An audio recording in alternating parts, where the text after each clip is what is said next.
welcome, good morning, or good night. This is Brian Reeds, and I will be reading you to sleep.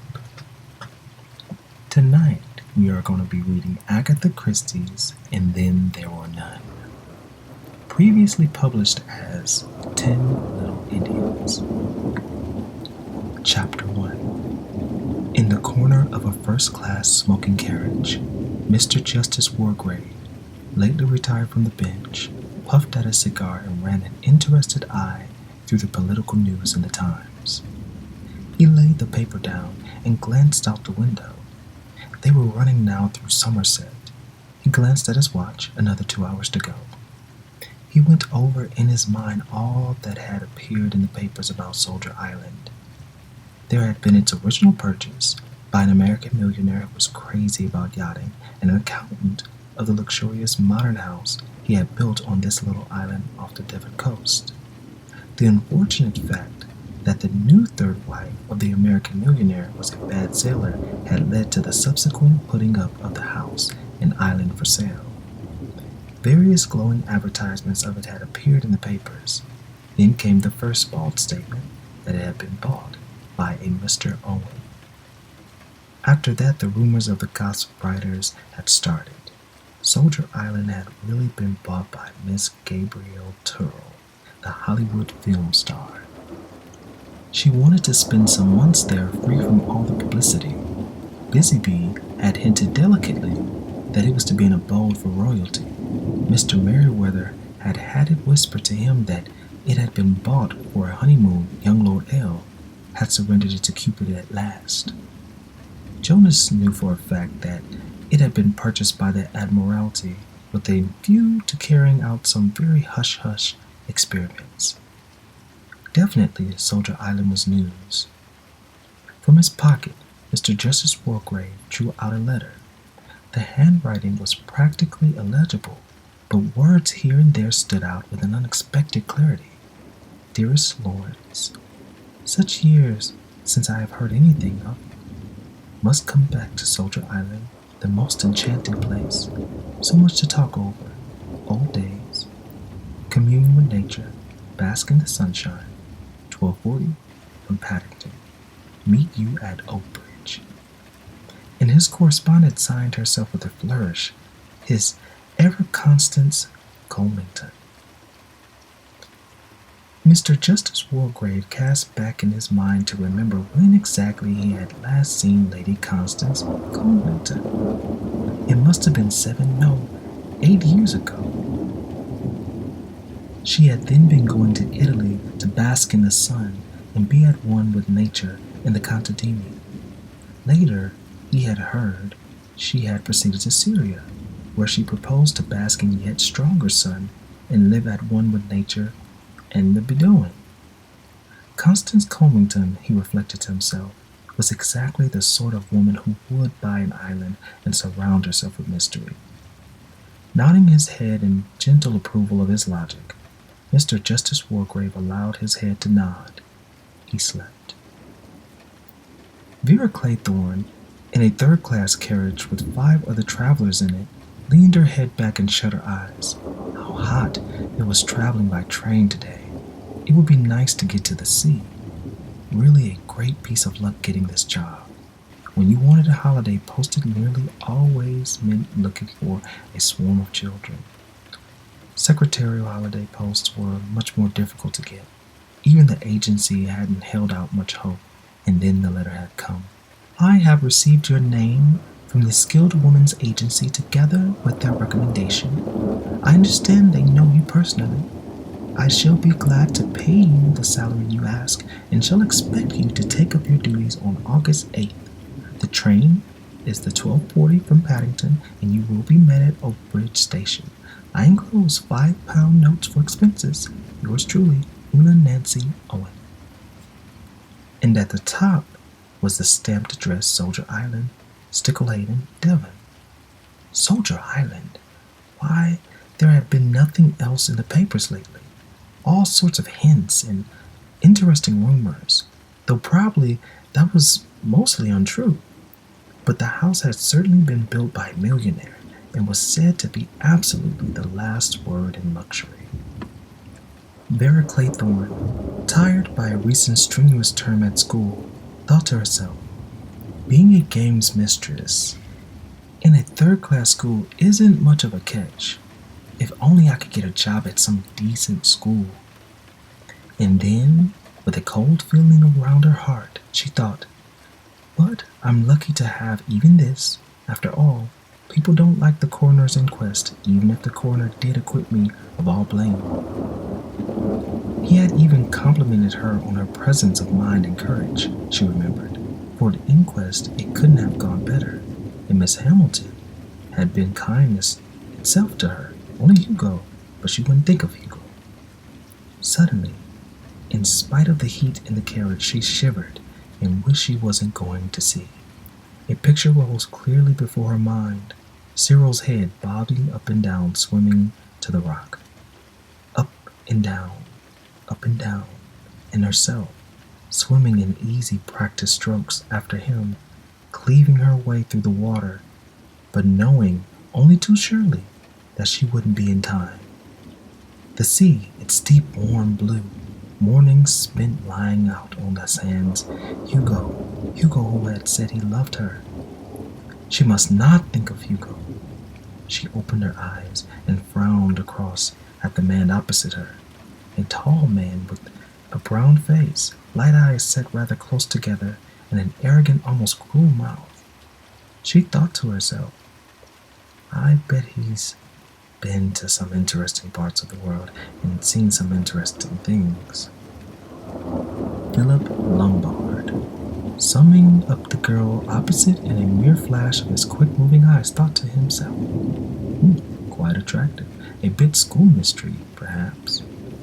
A cool customer, he should imagine, and one who could hold her own in love or war. He'd rather like to take her on. He frowned. No, cut all that kind of stuff. This was business. He'd got to keep his mind on the job. What exactly was up, he wondered. That little Jew had been damned mysterious. Take it or leave it, Captain Lombard. He had said thoughtfully, 100 guineas, yeah? He had said it in a casual way as though 100 guineas was nothing to him. 100 guineas? When he was literally down to his last for a meal? He had fancied, though, that the little man had not been deceived. That was the damnable part about them. You couldn't deceive them about money. They knew. He had said in the same casual tone, and you can't give me any further information? Mr. Isaac Morris had shaken his little bald head very positively. No, Captain Lombard, the matter rests here. It is understood by my client that your reputation is that of a good man in a tight place. I am empowered to hand you 100 guineas in return, for which you will travel to Sticklehaven, Devon. The nearest station is Oak Bridge. You will be met there and motored to Sticklehaven, where a motor launch will convey you to Soldier Island. There you will hold yourself at the disposal of my client. Lombard had said abruptly, for how long? Longer than a week at most. Fingering his small mustache, Captain Lombard said, You understand I can't undertake anything illegal? He had departed a very sharp glance at the other as he had spoken. There had been a very faint smile on the thick lips of Mr. Morris as he answered gravely, If anything is illegal, is proposed, you will, of course, be at perfect liberty to withdraw. Damn that smooth little brute. He had smiled. It was as though he knew very well that in Lombard's past actions, legality had not always been a sine qua non. Lombard's own lips parted with a grin. By Jove, he'd sailed pretty near the wind once or twice, but he'd always got away with it. There wasn't much he drew the line at, really. No, there wasn't much he'd draw the line at. He fancied that he was going to enjoy himself at Soldier Island. In a non-smoking carriage, Miss Emily Brent sat very upright, as was her custom. She was 65, and she did not approve of lounging. Her father, a colonel of the old school, had been particular about deployment. The present generation was shamelessly lax in their carriage and in every other way. Enveloped in an aura of righteousness and unyielding principles, Miss Brent sat in her crowded third-class carriage and triumphed over its discomfort and its heat. Everyone made such a fuss over things nowadays. They wanted injections before they had teeth pulled. They took drugs if they couldn't sleep. They wanted easy chairs and cushions, and the girls allowed their figures to slop about anyhow and lay about half naked on the beaches in summer. Miss Brent's lips set closely. She would like to make an example of certain people. She remembered last year's summer's holiday. This year, however, it would be quite different. Soldier Island. Mentally, she reread the letter which she had already read so many times. And it reads, "Dear Miss Brent, I do hope you remember me. We were together at Belhaven Guest House in August some years ago, and we seem to have so much in common. I'm starting a guest house of my own on an island off the coast of Devon. I think there is really an opening for a place where there is good plain cooking and a nice old-fashioned type of person. None of this nudity and gramophones half the night. I shall be very glad if you could see your way to spending your summer holiday on Soldier Island quite free as my guest. Would early in August suit you, perhaps the 8th? Yours sincerely, U.N." What was the name? The signature was rather difficult to read. Emily Brent thought impatiently, so many people write their signatures quite illegibly. She let her mind run back over the people at Belhaven. She had been there 2 summers running. There had been that nice middle-aged woman, Mrs. Now, what was her name? Her father had been a canon, and there had been Miss Olton, no, surely it was Oliver. Yes, Oliver. Soldier Island. There had been things in the paper about Soldier Island, something about a film star, or was it an American millionaire? Of course, often those places went very cheap. Islands didn't suit everybody.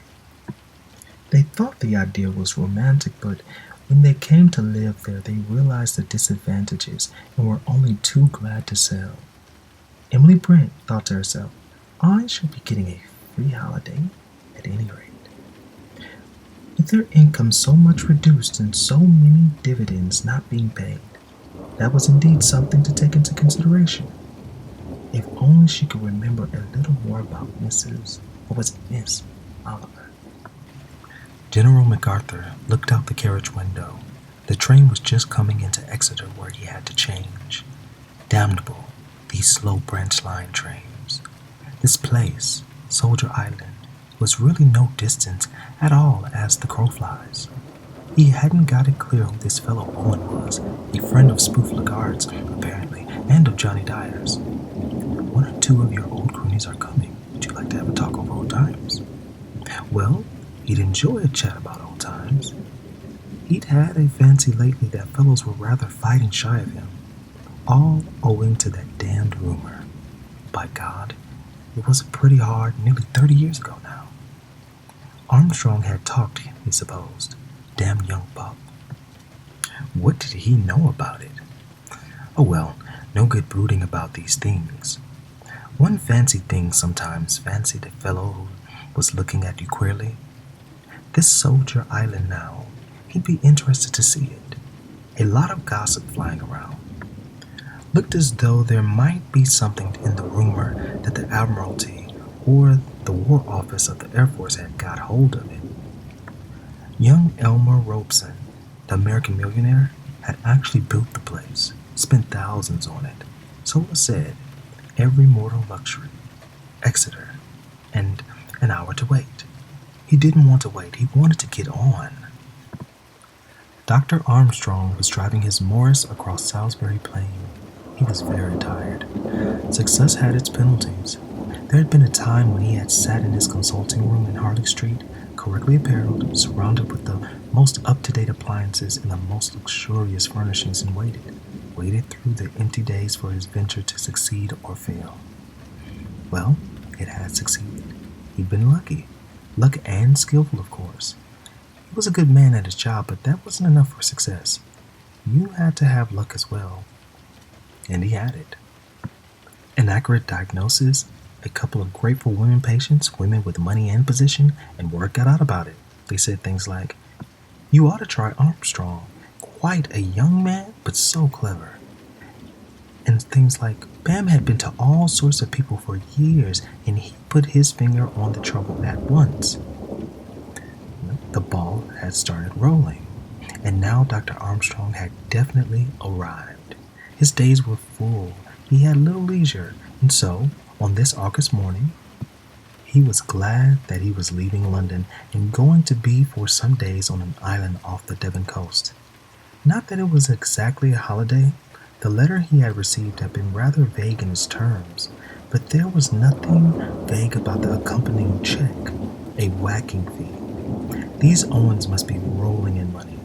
Some little difficulty, it seemed, a husband who was worried about his wife's health and wanted a report on it without her being alarmed. She wouldn't hear of seeing a doctor. Her nerves. Nerves. The doctor's eyebrows went up. These women and their nerves. Well, it was good for business, after all. Half the women who consulted him had nothing the matter with them but boredom, but they wouldn't thank you for telling them so. And one could usually find something. Medicine was mostly faith healing when it came to it, and he had a good manner. He could inspire hope and belief. Lucky that he'd managed to pull himself together in time after that business 15 years ago. It had been a near thing that. He'd been going to pieces. The shock had pulled him together. He cut out drinking altogether. By Jove, it had been a near thing, though.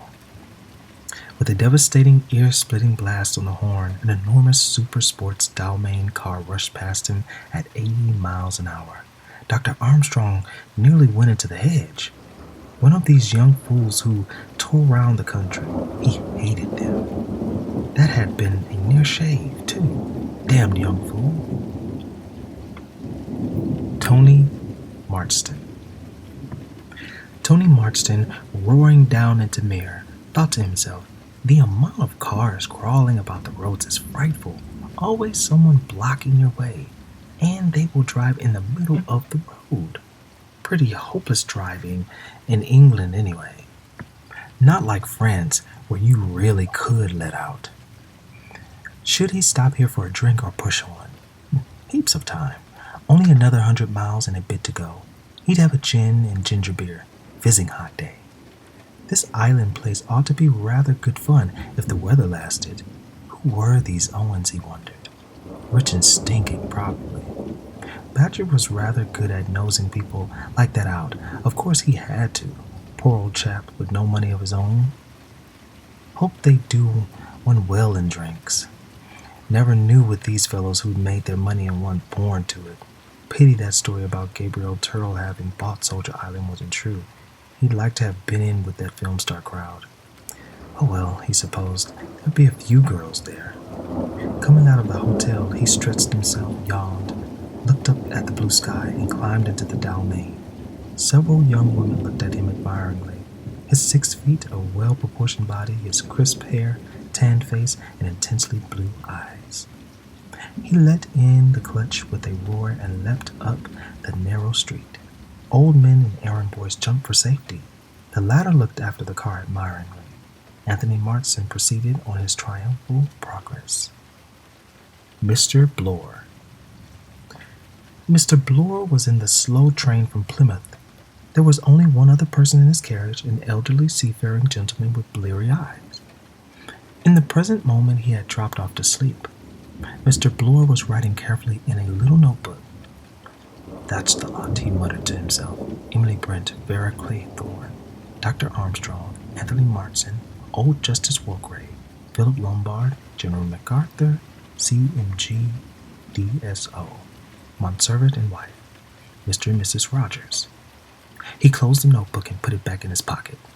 He glanced over at the corner of the slumbering man. Had one over the 8, diagnosed Mr. Blore accurately. He went over things carefully and conscientiously in his mind. Job ought to be easy enough, he ruminated. Don't see how I can slip up on it. Hope I look all right. He stood up and scrutinized himself anxiously in the glass. The face reflected there was a slightly military cast with a mustache. There was very little expression to it. The eyes were gray and set rather close together. Might be a major, said Mr. Bloor. No, I forgot. There's that old military gent. He'd spot me at once. South Africa, said Mr. Bloor. That's my line. None of these people have anything to do with South Africa. And I've just been reading that travel folder so I can talk about it all right.